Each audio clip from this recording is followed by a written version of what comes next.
Good evening. Tonight we're reading Sense and Sensibility by Jane Austen. Chapter 35. Elinor's curiosity to see Mrs. Ferrars was satisfied. She had found in her everything that could tend to make a further connection between the families undesirable.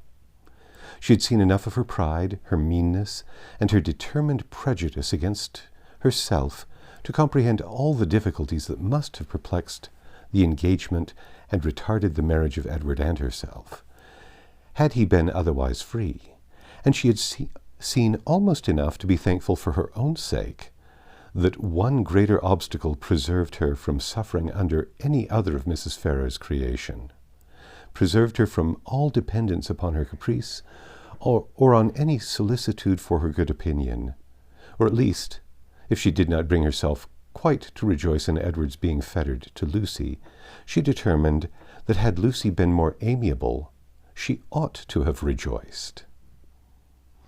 She wondered that Lucy's spirits could be so very much elevated by the civility of Mrs. Ferrars, that her interest and her vanity should so very much blind her, as to make the attention which seemed only paid her because she was not Elinor appear a compliment to herself, or to allow her to derive encouragement from a preference only given her because her real situation was unknown. But that it was so had not only been declared by Lucy's eyes at the time, but was declared over again the next morning more openly. For, at her particular desire, Lady Middleton set her down in Berkeley Street on the chance of seeing Elinor alone, to tell her how happy she was. The chance proved a lucky one, for a message from Mrs. Palmer soon after she arrived carried Mrs. Jennings away. "My dear friend," cried Lucy as soon as they were by themselves, "I come to talk to you of my happiness. Could anything be so flattering as Mrs. Ferrars' way of treating me yesterday? So exceedingly affable as she was. You know how I dreaded the thoughts of seeing her, but the very moment I was introduced, there was such an affability in her behavior as really should seem to say she had quite took a fancy to me. Now was it not so? You saw it all, and was not you quite struck with it?" "She was certainly very civil to you." "Civil? Did you see nothing but only civility? I saw a vast deal more. Such kindness as fell to the share of nobody but me. No pride, no hauteur, and your sister just the same. All sweetness and affability." Elinor wished to talk of something else, but Lucy still pressed her to own that she had reason for her happiness, and Elinor was obliged to go on. "Undoubtedly, if they had known your engagement," said she, "nothing could be more flattering than their treatment of you. But as that was not the case—" "I guessed you would say so," replied Lucy quickly. "But there was no reason in the world why Mrs. Ferrars should seem to like me, if she did not, and her liking me is everything. You shan't talk me out of my satisfaction. I am sure it will all end well, and there will be no difficulties at all to what I used to think. Mrs. Ferrars is a charming woman, and so is your sister. They are both delightful women indeed. I wonder I should never hear you say how agreeable Mrs. Dashwood was." To this Elinor had no answer to make, and did not attempt any. "Are you ill, Miss Dashwood? You seem low. You don't speak. Sure you aren't well?" I was never in better health." "I am glad of it with all my heart, but really you did not look it. I should be so sorry to have you ill, you that have been the greatest comfort to me in the world. Heaven knows what I should have done without your friendship." Elinor tried to make a civil answer, though doubting her own success, but it seemed to satisfy Lucy, for she directly replied, "Indeed, I am perfectly convinced of your regard for me, and next to Edward's love, it is the greatest comfort I have. Poor Edward! But now there is one good thing. We shall be able to meet, and meet pretty often, for Lady Middleton's delight with Mrs. Dashwood. So we shall be a good deal in Harley Street, I dare say, and Edward spends half his time with his sister. Besides, Lady Middleton and Mrs. Ferrars will visit now, and Mrs. Ferrars and your sister will both so good to say more than once they should always be glad to see me. They are such charming women. I am sure if ever you tell your sister what I think of her, you cannot speak too high." But Elinor would not give her any encouragement to hope that she should tell her sister. Lucy continued, "I am sure I should have seen it in a moment, if Mrs. Ferrars took a dislike to me. If she had only made me a formal curtsy, for instance, without saying a word, and never after had took any notice of me, and never looked at me in a pleasant way, you know what I mean. If I had been treated in that forbidding sort of way, I should have gave it all up in despair. I could not have stood it, for where she does dislike, I know it is most violent." Elinor was prevented from making any reply to this civil triumph by the door being thrown open, the servants announcing Mr. Ferrars, and Edward immediately walking in. It was a very awkward moment, and the countenance of each showed that it was so. They all looked exceedingly foolish, and Edward seemed to have as great an inclination to walk out of the room again as to advance further into it. The very circumstance, in its unpleasant form, which they would each have been most anxious to avoid, had fallen on them. They were not only all three together, but were together without the relief of any other person. The ladies recovered themselves first. It was not Lucy's business to put herself forward, and the appearance of secrecy must still be kept up. She could therefore only look her tenderness, and, after slightly addressing him, said no more. But Elinor had more to do, and so anxious was she, for his sake and her own, to do it well, that she forced herself, after a moment's recollection, to welcome him with a look and manner that were almost easy and almost open, and another struggle, another effort still improved them. She would not allow the presence of Lucy, nor the consciousness of some injustice towards herself, to deter her from saying that she was happy to see him, and that she had very much regretted being from home when he called before in Berkeley Street.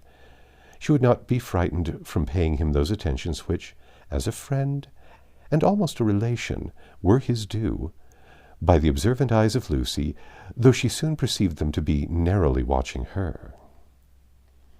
Her manners gave some reassurance to Edward, and he had courage enough to sit down, but his embarrassment still exceeded that of the ladies, in a proportion which the case rendered reasonable, though his sex might make it rare.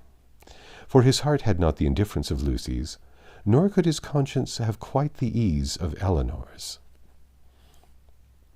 Lucy, with a demure and settled air, seemed determined to make no contribution to the comfort of the others, and would not say a word. And almost everything that was said proceeded from Elinor, who was obliged to volunteer all the information about her mother's health, their coming to town, etc., which Edward ought to have inquired about, but never did. Her exertions did not stop here, for she soon afterwards felt herself so heroically disposed as to determine, under pretence of fetching Marianne, to leave the others by themselves.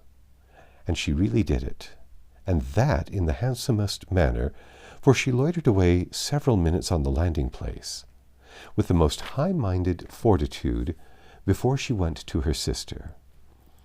When that was once done, however, it was time for the raptures of Edward to cease, for Marianne's joy hurried her into the drawing-room immediately. Her pleasure in seeing him was like every other of her feelings, strong in itself and strongly spoken. She met him with a hand that would be taken, and a voice that expressed the affection of a sister. "Dear Edward," she cried, "this is a moment of great happiness. This would almost make amends for everything." Edward tried to return her kindness as it deserved, but before such witnesses he dared not say half what he really felt.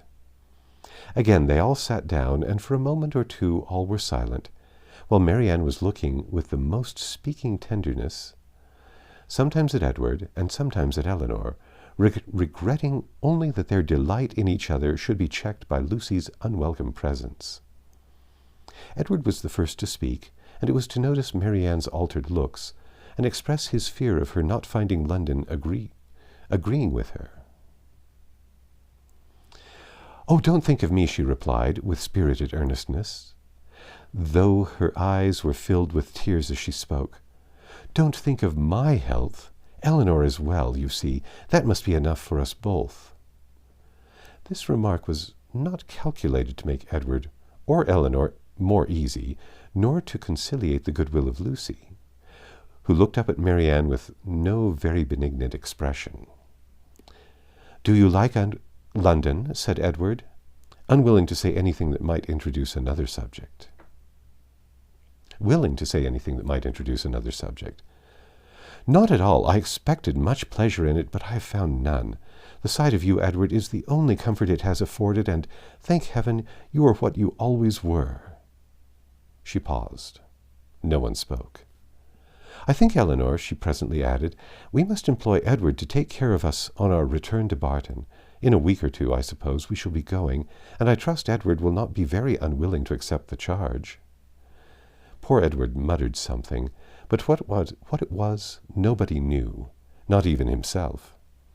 But Marianne, who saw his agitation, could easily trace it to whatever cause best pleased herself, was perfectly satisfied, and soon talked of something else.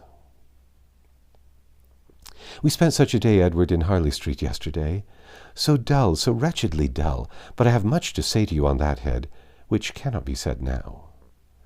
And with this admirable discretion did she defer the assurance of her finding their mutual relatives more disagreeable than ever, and of her being particularly disgusted with his mother, till they were more in private. "But why were you not there, Edward? Why did you not come?" I was engaged elsewhere." "Engaged? But what was that, when such friends were to be met?" "Perhaps, Miss Marianne," cried Lucy, eager to take some revenge on her, "you think young men never stand upon engagements, if they have no mind to keep them, little as well as great."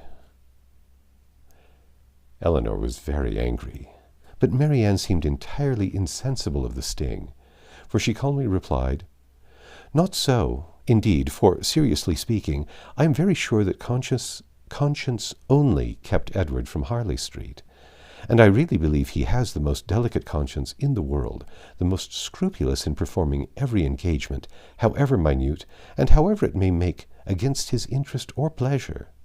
He is the most fearful of giving pain, of wounding expectation, and the most incapable of being selfish of anybody I ever saw. Edward, it is so, and I will say it. What, are you never to hear yourself praised? Then you must be no friend of mine, for those who will accept my love and esteem must submit to my open commendation." The nature of her commendation in the present case, however, happened to be particularly ill-suited to the feelings of 2/3 of her auditors, and was so very unexhilarating to Edward that he very soon got up to go away. "Going so soon?" said Marianne. "My dear Edward, this must not be." And drawing him a little aside, she whispered her persuasion that Lucy could not stay much longer. But even this encouragement failed, for he would go, and Lucy, who would have outstayed him had his visit lasted 2 hours, soon afterward went away. "What can bring her here so often?" said Marianne on her leaving them. "Could she not see that we wanted her gone? How teasing to Edward!" "Why so? We were all his friends, and Lucy has been the longest known to him of any. It is but natural that he should like to see her as well as ourselves." Marianne looked at her steadily and said, "You know, Eleanor, that this is a kind of talking which I cannot bear. If you only hope to have your assertion contradicted, as I must suppose to be the case, you ought to recollect that I am the last person in the world to do it. I cannot descend to be tricked out of assurances that are not really wanted." She then left the room, and Eleanor dared not follow her to say more, for bound as she was by her promise of secrecy to Lucy, she could give no information that would convince Marianne. And painful as the consequences of her still continuing in an error might be, she was obliged to submit to it. All that she could hope was that Edward would not often expose her or himself to the distress of hearing Marianne's mistaken warmth, nor to the repetition of any part of the pain that had attended their recent meeting. And this she had every reason to expect. That's the end of chapter 35. Come back tomorrow and we'll read chapter 36.